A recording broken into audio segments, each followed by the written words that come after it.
Pencurian sepeda motor yang dilakukan Muhammad Fauzi 32 tahun berujung apes di Jalan Padang Bali Dalung, Desa Dalung, Kuta Utara, Badung pada Rabu 17 Januari.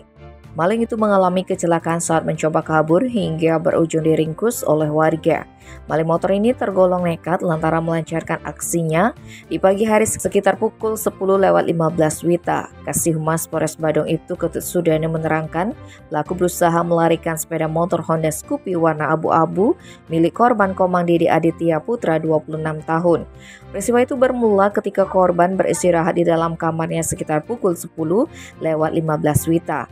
Lalu pria itu mendengar suara kecelakaan, sontak korban keluar untuk mengecek apa yang terjadi dan mendapati saksi bernama Iwayan Daging sedang mengamankan seorang laki-laki yang mengaku bernama Muhammad Fauzi.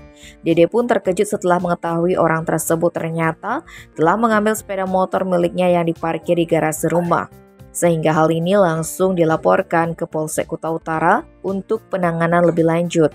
Sementara itu menurut kesaksian Wayan Daging, awalnya dia di samping jalan depan rumah korban, kemudian saksi melihat pelaku keluar dari rumah korban menggunakan sepeda motor Honda Scoopy dengan kecepatan tinggi.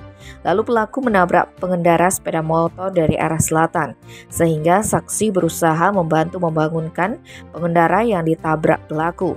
Tiba-tiba Muhammad Fauzi melarikan diri dan Daging pun mengejarnya hingga dapat diamankan. Selanjutnya, polisi tiba di TKP untuk mengamankan Muhammad Fauzi yang sebelumnya diringkus warga. Saat diinterogasi, maling asal Jember, Jawa Timur itu mengaku awalnya dia melewati rumah korban dan motor dengan kunci nyantol.